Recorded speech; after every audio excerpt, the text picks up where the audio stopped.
نحمده ونصلي على رسوله الكريم اما بعد فاعوذ بالله من الشيطان الرجيم بسم الله الرحمن الرحيم رب اشرح لي صدري ويسر لي امري واحلل عقدة من لساني يفقهوا قولي۔ اللہ سبحانہ تعالیٰ نے انسان کو اس دنیا میں بھیجا اور اس کی زندگی کا مقصد یہ بتایا کہ الذی خلق الموت والحیاۃ لیبلوکم ایکم احسن عملا، وہ جس نے موت اور زندگی کو بنایا تاکہ تمہیں آزما کے دیکھے کہ تم میں اچھے کام کون کرتا ہے۔ تو ہر شخص کی زندگی میں یہ امتحان بہت بڑا ہے کہ اس سے یہ دیکھا جا رہا ہے کہ وہ کرتا کیا ہے۔ اب یہ امتحان کسی خاص وقت اور کسی خاص موقع کا نہیں، یہ ہر دن کا ہوتا ہے، ہر لمحے کا ہے کہ ہم اپنے وقت کو کس طرح استعمال کرتے ہیں، ہم مختلف سچویشنز میں کس طرح بیہیو کرتے ہیں، لوگوں کے ساتھ ہماری ڈیلنگ کیا ہے، اللہ سبحانہ تعالیٰ کے ساتھ ہمارا تعلق کیا ہے، خوشی کے اوقات میں ہم کیا کرتے ہیں، غم کے وقت ہم کیا کرتے ہیں، اور پھر مختلف سچویشنز میں اور خاص طور پر جو مشکل وقت ہوتے ہیں ان سے نکلنے کے لیے یا مشکلات سے نکلنے کے لیے ہم کیا طریقے اور کیا راستے اختیار کرتے ہیں۔ اصل میں زندگی میں اللہ نے ہمیں نعمتیں بھی بہت دے رکھی، لیکن اس کے ساتھ ساتھ کچھ ایسی چیزیں بھی ہیں ہمارے ساتھ کہ اگر انسان کو ان سے بچاؤ کا طریقہ نہ آتا ہو تو انسان کی زندگی برباد ہو جاتی، یہ دنیا کی زندگی بھی مشکل ہو جاتی، اور پھر جب انسان کے اوپر مشکلیں بہت پڑ جائیں اور وہ ان سے نکلنے کا اس کو راستہ نہ آتا ہو تو انسان اپنی آخرت کے لیے بھی کچھ زیادہ نہیں کر سکتا۔ اس لیے نبی صلی اللہ علیہ وسلم نے ایک دعا سکھائی ہے کہ جس میں 8 چیزوں سے بچنے کی بات ہے کہ اے اللہ مجھے ان 8 چیزوں سے نجات دینا، کیونکہ وہ 8 چیزیں زندگی برباد کرنے والی ہیں۔ یہ 8 چیزیں انسان پر حاوی کیسے ہوتی ہیں، اس کی وجہ کیا ہوتی ہے؟ اس کی بنیادی وجہ انسان کی غفلت ہوتی ہے، تو انسان پر ان چیزوں کا اٹیک ہو جاتا ہے، یا پھر انسان کے گناہ ہوتے ہیں، اللہ سبحانہ تعالیٰ کی نافرمانیاں ہوتی ہیں، کیونکہ اللہ تعالیٰ قرآن مجید میں فرماتے ہیں وَمَا أَصَابَكُم مِّن مُّصِيبَةٍ فَبِمَا كَسَبَتْ أَيْدِيكُم، تمہیں جو بھی کوئی مصیبت آئی وہ تمہارے اپنے ہاتھوں کی کمائی سے آئی، یعنی اس کے پیچھے انسان کا اپنا بھی کچھ نہ کچھ قصور ہوتا ہے۔ اس لیے بہت ضروری ہے کہ انسان ایک طرف اپنے گناہوں سے بچنے کی کوشش کرے، ان کاموں سے بچنے کی کوشش کرے جو اللہ سبحانہ تعالیٰ کو پسند نہیں، اور دوسری طرف وہ چیزیں بھی اختیار کرے کہ جس سے انسان مشکلات سے نکل سکے۔ یہ دعا اس وقت جو میں آپ کے سامنے پڑھوں گی یہ ہم میں سے ہر ایک کو دن میں کم از کم ایک بار ضرور پڑھنی چاہیے، صبح شام ہو جائے تو بہت اچھا، لیکن اگر آپ اپنے فجر کی نماز کے ساتھ اس کو باندھ لیں تو سارے دن آپ اللہ تعالیٰ کی پناہ میں رہیں۔ اور وہ دعا ہے اللہم انی اعوذ بک من الہم والحزن والعجز والکسل والجبن والبخل وغلبۃ الدین وقہر الرجال، اور یہ پوری 8 چیزیں ہو گئی کہ اے اللہ تو مجھے پناہ دے، میری مدد کر، مجھے بچا، کس سے؟ من الہم، ہم کہتے ہیں فکر میں مبتلا ہونے، اللہ مجھے فکر میں پڑنے سے بچا، مختلف چیزوں کی ہم فکر کرتے رہتے ہیں۔ حزن غم کو کہتے ہیں، اللہ مجھے غم میں جکڑے جانے سے بچا، ایسی سچویشن اور ایسی چیزوں اور ایسے کاموں سے بچا کہ جس کی وجہ سے میں کسی غم اور سیڈنس کا شکار ہوں۔ پھر ہے والعجز، عجز کا معنی ہوتا ہے کم ہمتی، بیکاری، محرومی، انسان کا ڈپرائیو ہونا مختلف نعمتوں سے۔ پھر ہے کسل، کسل کا مطلب ہوتا ہے سستی اور غفلت۔ پھر ہے جبن، اور جبن کا معنی ہوتا ہے بزدل ہونا، خوف، دل کی کمزوری، ہمت کا نہ ہونا، جلد گھبرا جانا۔ پھر ہے بخل، کنجوسی، حرص، لالچ، مال کے بارے میں دل کی تنگی۔ پھر ہے غلبۃ الدین، قرض کا غلبہ، ڈیٹس کے بوجھ تلے انسان دب جائے، ایسا پھنس جائے کہ اس سے نکلنے کی کوئی صورت نظر نہ آئے، ایک بھنور میں انسان پڑ جائے۔ اور پھر قہر الرجال، لوگوں کے قہر، غضب، ظلم اور غلبے سے بچانا، کہ لوگ ہمیں کنٹرول کریں، لوگ ہم پر چڑھائی کریں۔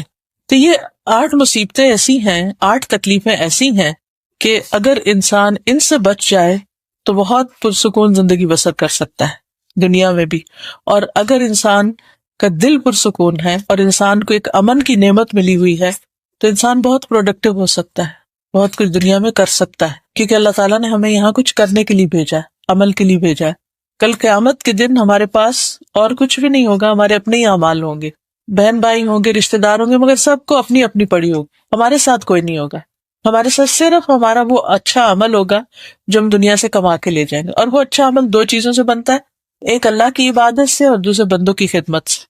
یہ دونوں چیزیں اگر نیک نیتی کے ساتھ کی جائیں تو انسان کے نامہ اعمال میں جمع ہوتی رہتی ہیں، اور یہی اپنے ہاتھوں کی کمائی ہے جو کل قیامت کے دن کام آنے والی۔ وہاں اگر ہم کسی سے بھی کچھ مانگیں گے، اگر ہمارے پاس نہیں، کوئی بھی دینے کو تیار نہیں ہوگا۔ آج دنیا میں تو یہ ہوتا ہے کہ انسان کے پاس اگر کسی چیز کی کمی ہو گئی تو بہن بھائی ایک دم آگے آ جاتے ہیں، دوست آگے آ جاتے ہیں، کوئی اور ہم پر رحم کر لیتا ہے اور ہماری اس مشکل میں ہماری مدد کر دیتا ہے۔ لیکن قیامت کا دن ایسا دن ہے کہ جس دن کوئی بھی کسی کا نہیں ہوگا، کوئی کسی کے کام نہیں آئے گا، کوئی کسی کو فائدہ نہیں پہنچائے گا۔ اس وقت انسان کے پاس وہی ہوگا جو اس نے خود کیا ہوگا۔ تو رسول اللہ صلی اللہ علیہ وسلم کثرت کے ساتھ یہ دعا مانگا کرتے تھے، اللہم انی اعوذ بک من الہم والحزن والعجز والکسل والجبن والبخل وغلبۃ الدین وقہر الرجال۔ ہم سب جانتے ہیں کہ اللہ کے رسول صلی اللہ علیہ وسلم گناہوں سے پاک تھے، معصوم تھے، محفوظ تھے، اور ان کا تو شیطان بھی مسلمان تھا، وہ بھی ان کو برگلا نہیں سکتا تھا۔ لیکن آپ صلی اللہ علیہ وسلم اس کے باوجود اپنے لیے کثرت سے دعائیں مانگتے تھے۔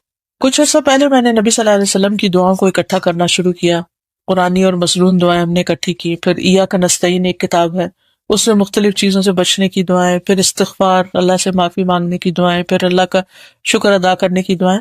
میں نے دیکھا کہ نبی صلی اللہ علیہ وسلم کی اتنی زیادہ دعائیں ہیں کہ مجھے بہت حیرت ہوئی کہ وہ تو اللہ کے نبی تھے، اللہ کے محبوب تھے، لیکن اس قدر ان کے اندر بندگی اور اتنی عاجزی کہ ہر وقت اللہ سے مانگ رہے ہیں، چھوٹی سے چھوٹی چیز بھی اور بڑی سے بڑی چیز بھی، اور مختلف طرح کے شر سے اللہ تعالیٰ کی پناہ لیتے ہیں کہ اللہ تعالیٰ مجھے ان ساری چیزوں کے شر سے بچے۔ حالانکہ اللہ کی خاص تائید اور مدد آپ کو حاصل تھی، اس کے باوجود آپ اپنے لیے دعائیں کرتے تھے۔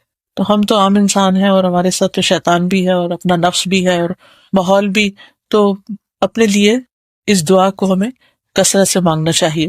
ایک دفعہ رسول اللہ صلی اللہ علیہ وسلم مسجد میں گئے تو آپ کے ایک صحابی تھے جن کا نام تھا ابو امامہ، وہ مسجد میں بیٹھے ہوئے تھے۔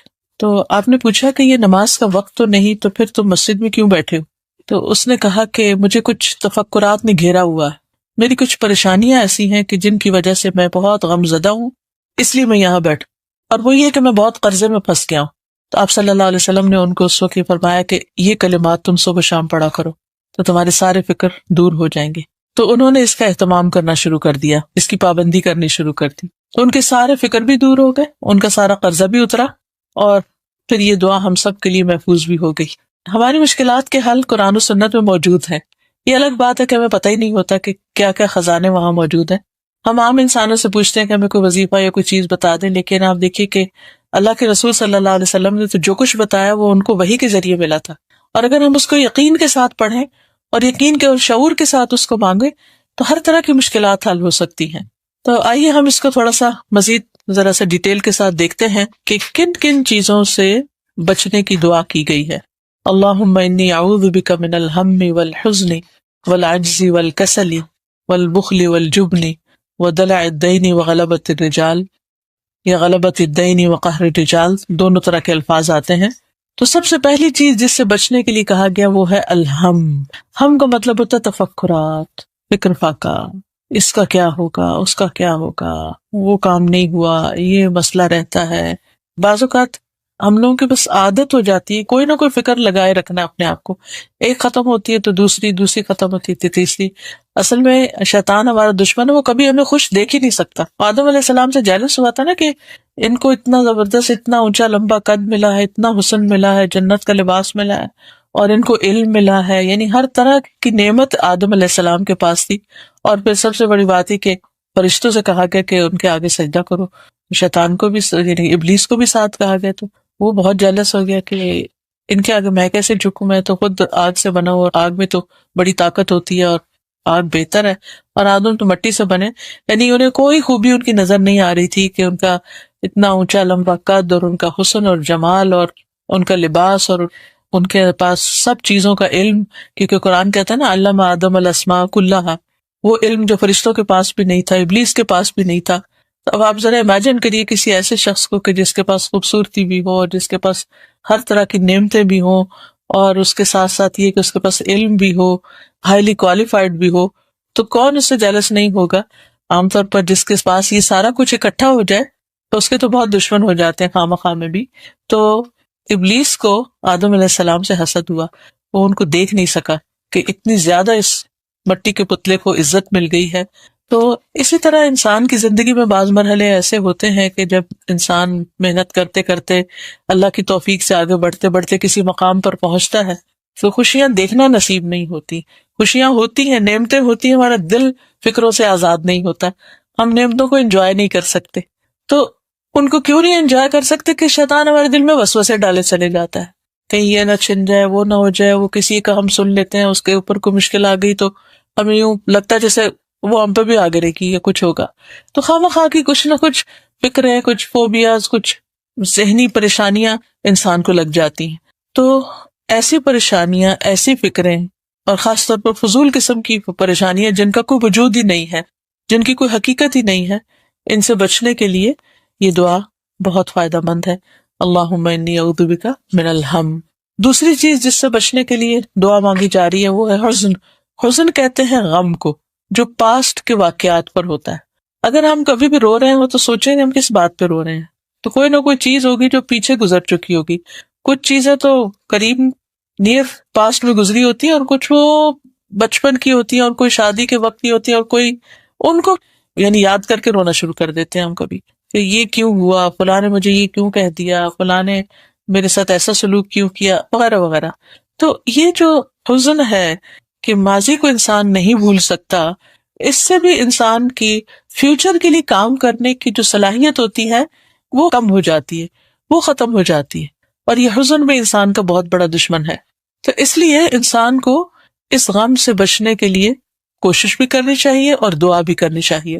حدیث میں آتا ہے کوئی بندہ ایمان کی حقیقت کو اس وقت تک نہیں پا سکتا جب تک اسے یہ یقین نہ ہو جائے کہ جو کچھ اسے پہنچتا ہے وہ اس سے رہ نہیں سکتا تھا، اور جو اس سے رہ گیا وہ اسے پہنچ نہیں سکتا تھا.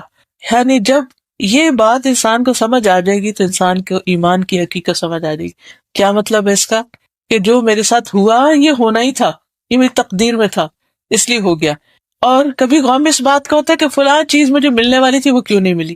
یعنی خاص طور پر انسان اگر کوشش کرتے کرتے کوئی چیز اچیو کرنے کے قریب ہوتا ہے تو بعض اوقات ایسا ہوتا ہے کہ وہ چیز پا نہیں سکتا، وہاں تک پہنچ نہیں سکتا. مثلاً آپ کے بچوں میں سے کوئی بچہ پڑھ رہا ہے این آخری ایگزام میں اس کے ساتھ کچھ ہو جاتا ہے اور وہ اپنی ڈگری کمپلیٹ نہیں کر سکتا. کبھی شادی کے لیے رشتہ آتا ہے اور ہوتے بات بنتے اچانک ختم ہو جاتی ہے. بعض اوقات بات پکی ہو کے بھی ختم ہو جاتی ہے. اب یہ باتیں ہمارے لیے جان لیوا ہو جاتی ہیں کہ میرے ساتھ ایسا ہوا تو کیوں ہوا، میرے بچے کے ساتھ ایسا ہوا تو کیوں ہوا. کبھی اس سے بھی آگے بڑا پرابلم ہو جاتا ہے کہ شادی بھی ہو جاتی ہے پھر ڈیورس ہو جاتی ہے، اور بڑا زخم ہو جاتا ہے. کبھی ساتھ بچے بھی ہوتے ہیں، کبھی اچانک جاب چلی جاتی، کبھی کوئی عزیز ساتھی جدا ہو جاتا ہے. یعنی انسان کی زندگی میں بہت سے ایسے واقعات، حادثات ہوتے رہتے ہیں کہ جو انسان کے لیے حزن کا سبب بنتے ہیں. اب اگر انسان یہ سوچے کہ یہ کیوں ہوا، جتنا بھی سوچتا رہے اس سے وہ غم دور نہیں ہو سکتا، وہ بڑھے گئے.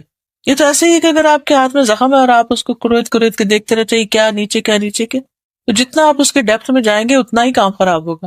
تو اس کا حل کیا؟ ہم کیا کرتے ہیں جب کوئی کٹ وغیرہ لگ جائے تو کرتے کیا ہیں؟ اس کا بینڈیج لگا دیتے ہیں، اس کو لپیٹ دیتے ہیں، اس کو بند کر دیتے ہیں، اس کو کھول کے اسے کریتتے نہیں ہیں بلکہ ختم کر دیتے ہیں، کور کرتے ہیں اس کو.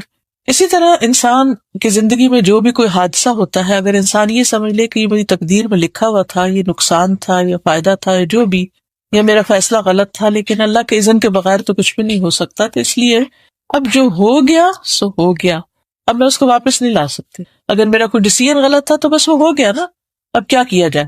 کب تک روئیں گے اس پر؟ کب تک پریشان ہوں گے؟ کتنا پریشان ہوں گے؟ کیا پریشانی سے وہ مسئلہ درست ہو جائے گا، حل ہو جائے گا؟ قطعاً نہیں. تو اس لیے ایسے مواقع پر اس حزن سے نکلنے کے لیے نبی صلی اللہ علیہ وسلم نے ہمیں کیا بتایا؟ تقدیر پر ایمان لے آؤ. کوئی فائدہ آ رہا تھا نہیں پہنچا تو قسمت میں نہیں تھا. کسی غم سے بچ رہے تھے وہ آ پہنچا، کسی حادثے سے بچ رہے تھے وہ ہو ہی گیا، تقدیر میں تھا. کوشش کی نہیں بچ سکے، اب جو ہونا تھا ہو گیا، اللہ نے ایسے لکھا تھا.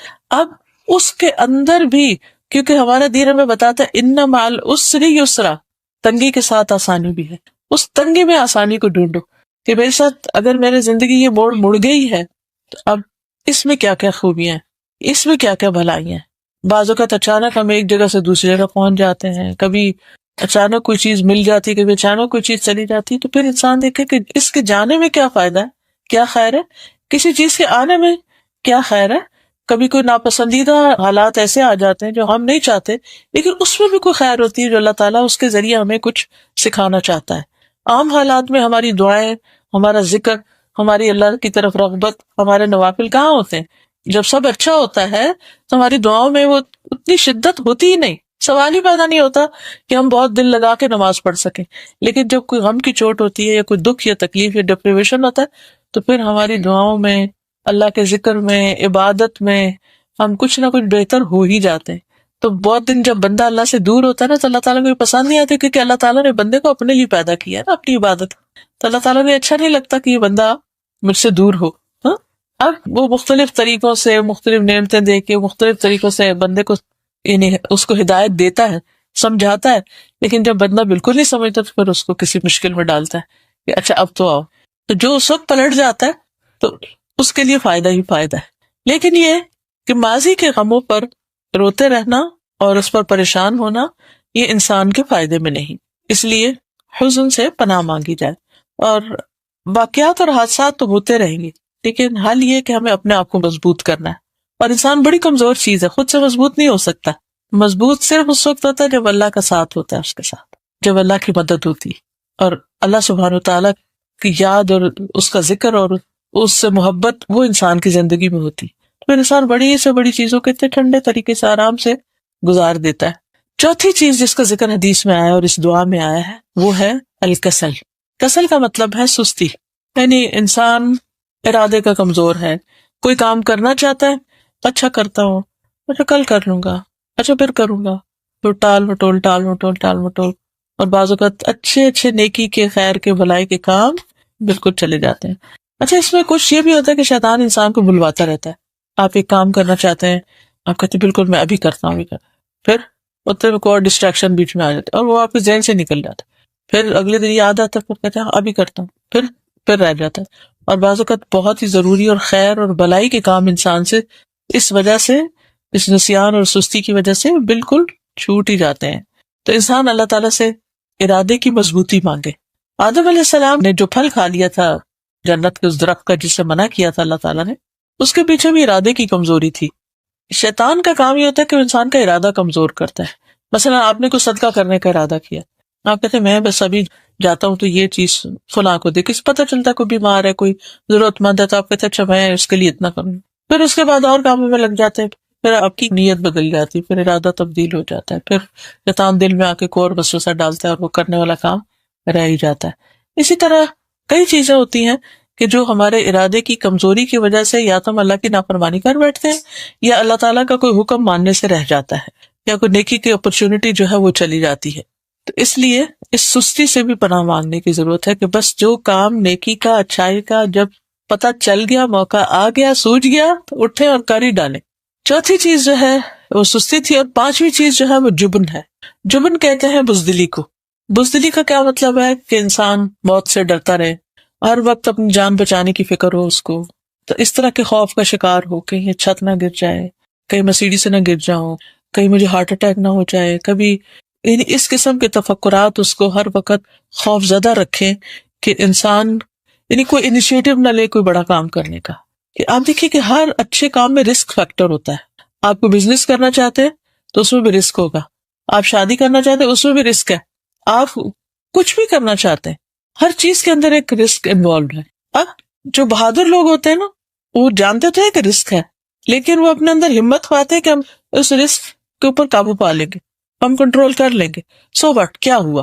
اونچا اڑا ہی نہیں جا سکتا جب تک کہ انسان اس رسک کے خوف پر قابو نہ پائے.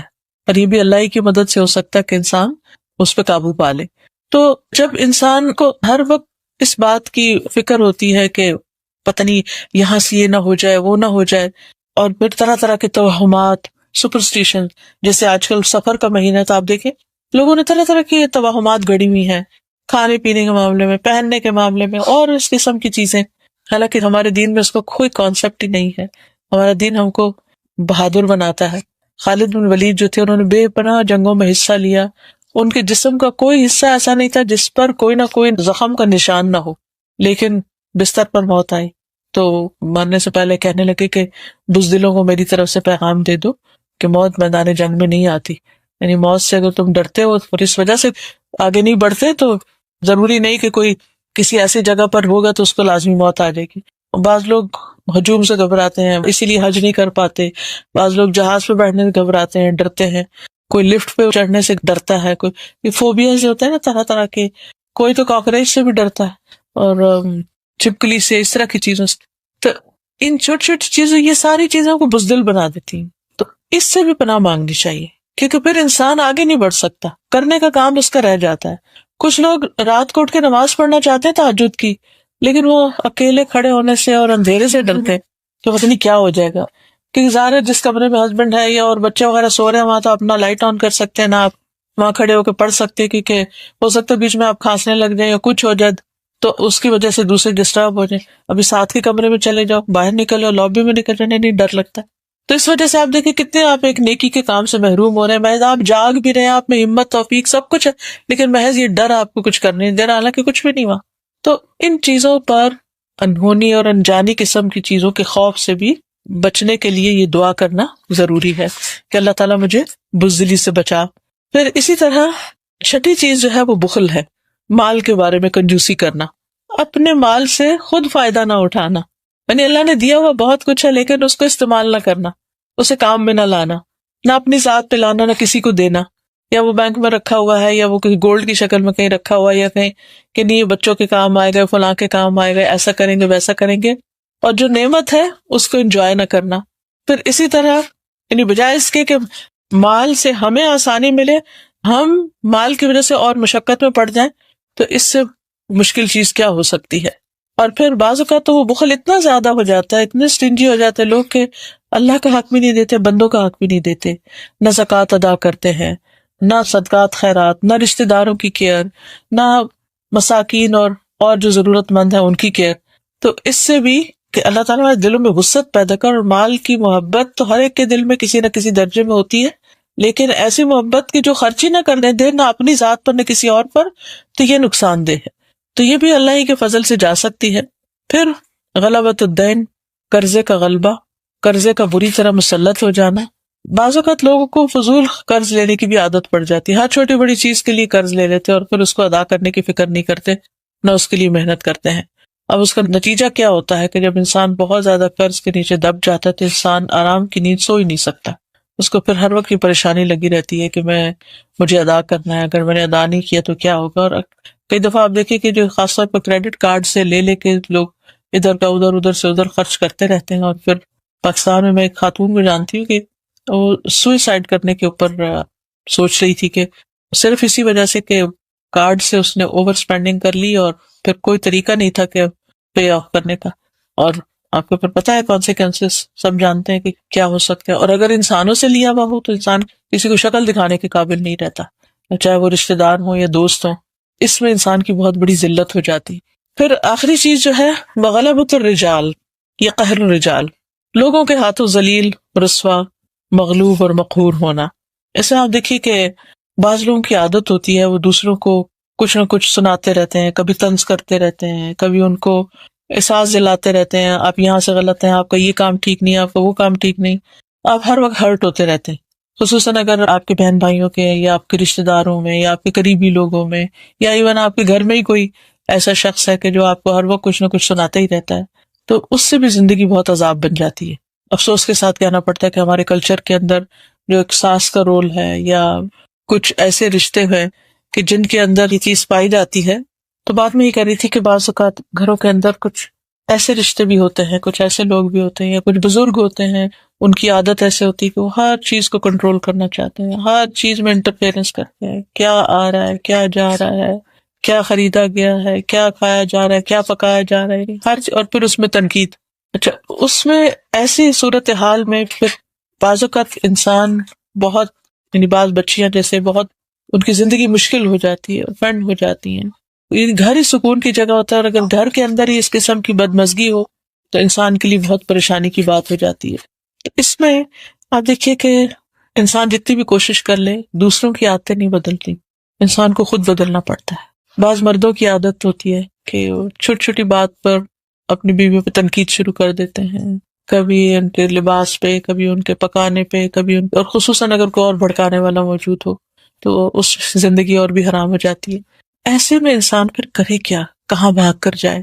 دنیا ایسے لوگوں سے خالی نہیں بھری ہوئی ہے، انسان اس سے بھی اوفینڈ ہو رہا ہے، اس سے بھی، اس کی نظروں میں کچھ ہے، اس کے زبان پہ کچھ ہے، اس کے رویے میں کچھ ہے، اس کے، یہ ہم نہیں کنٹرول کر سکتے۔ ہم کسی ایسی نگاہ کو کنٹرول نہیں کر سکتے، ہم کسی کے زبان کو کنٹرول نہیں کر سکتے، ہم کسی کے رویے کو کنٹرول نہیں کر سکتے۔ ہمیں لوگوں کو ایز اٹ از ہی لینا پڑے گا، یہ ایسے ہیں، بچاؤ میں نے کرنا ہے، میں نے بدلنا ہے، میں نے ان کی باتوں کو بہت امپورٹنس نہیں دینی۔ تو اپنے آپ کو یعنی کہ ہرٹ مینجمنٹ کرنا سیکھیں۔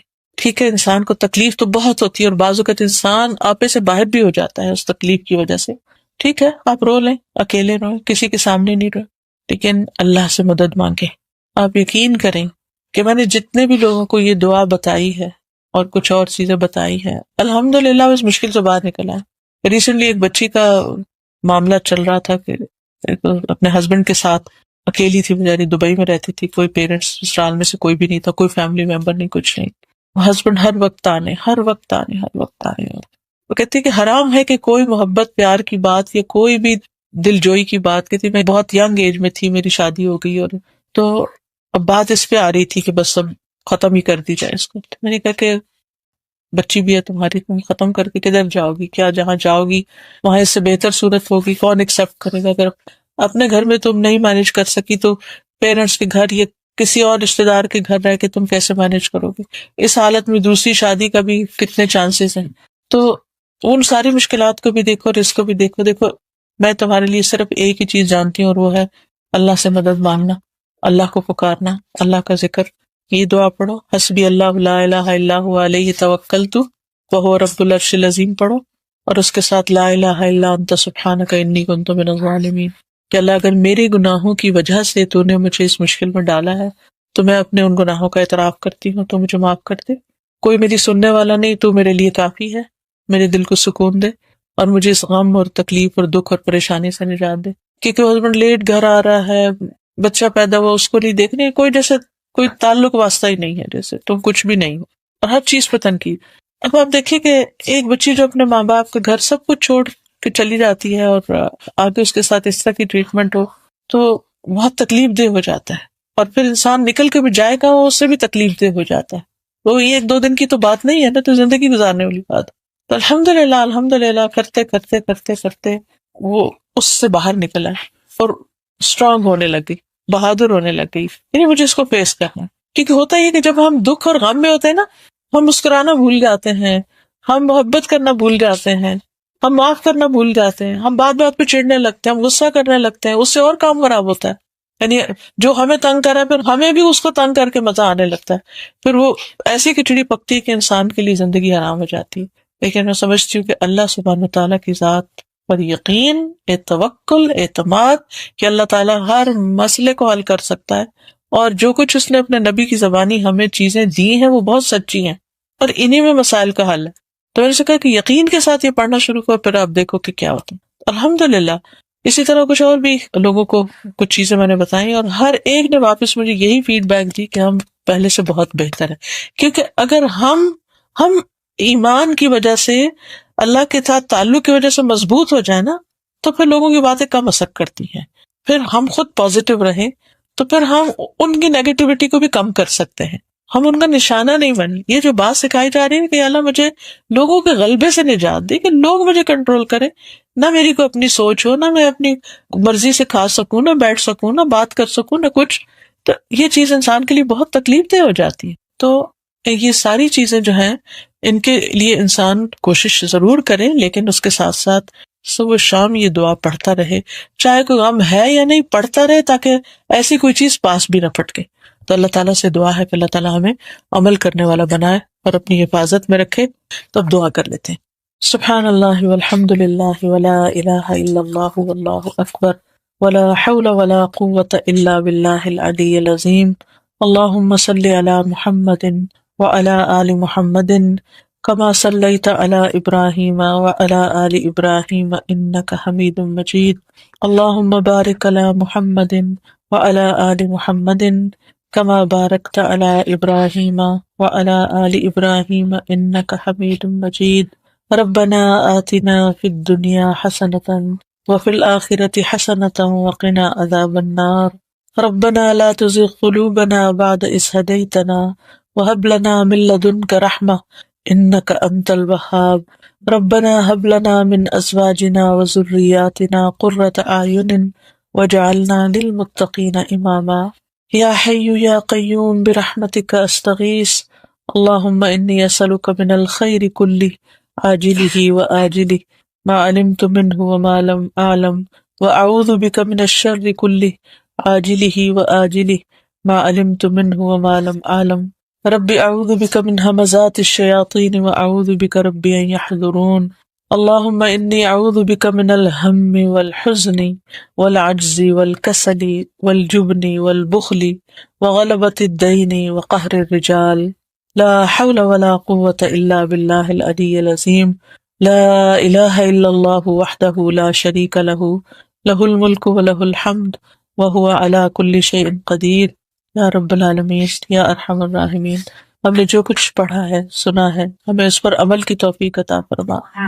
اللہ ہم سب کے رنج، ہم، غم، تکلیفیں، بیماریاں، پریشانیاں دور فرما. یا رب العالمین تو اس گھر پر اپنی خیر و برکت نازل فرما، انہیں اس میں رہنا نصیب فرما، کہ بچوں کو کامیابیاں عطا فرما. یا رب العالمین جو بیمار ہیں انہیں صحت عطا فرما. یا اللہ جو دکھی لوگ ہیں ان کے دکھ دور فرما. یا اللہ ہمارے والدین پر اپنی رحمت فرما.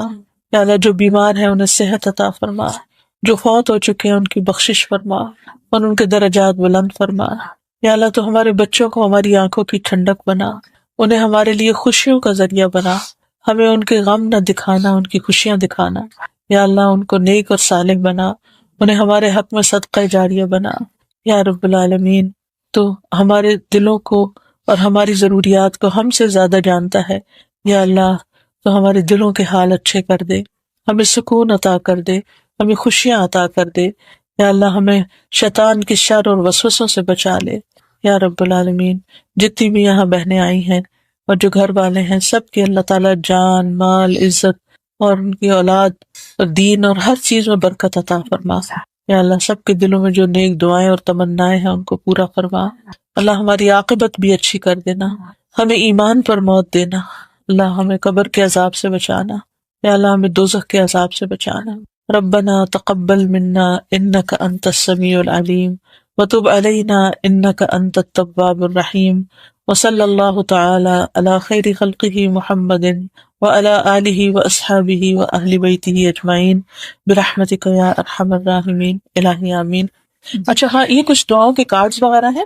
ایک تو یہ ایاک نستعین ہے، اس میں مختلف طرح کی دعائیں ہیں، صبح شام کی حفاظت کی دعائیں ہیں، پھر بیماری سے بچنے کی اور شفا کی دعائیں ہیں، دشمن کے شر سے بچنے کی دعائیں ہیں، رات کے وقت پروٹیکشن کی دعائیں ہیں، پھر اسی طرح نظر بد سے بچنے کی دعائیں ہیں، پھر بلیک میجک اور اسی طرح کی جو ڈفرینٹ ایولز ہیں ان سے بچنے کی دعائیں ہیں، پھر غم اور ڈپریشن اور اس طرح کی مختلف دعائیں جو ہیں انگلش ٹرانسلیشن اور ٹرانسلیٹریشن کے ساتھ. اسی کے بعض اوقات عربی نہیں پڑھی جاتی نا، تو انگلش میں عربی لکھی ہوئی ہے تاکہ پڑھی جانی ہو، آپ دوسروں کو بھی دے سکتے ہیں. اسی طرح جب کوئی کاموں میں رکاوٹ آئے تو انسان کو استغفار کرنی چاہیے، اور اس میں یہ بخشش کی دعائیں، استغفارات جو ہیں یہ بہت فائدہ دیتے. سب کو ایک جگہ اکٹھا کر دیا گیا.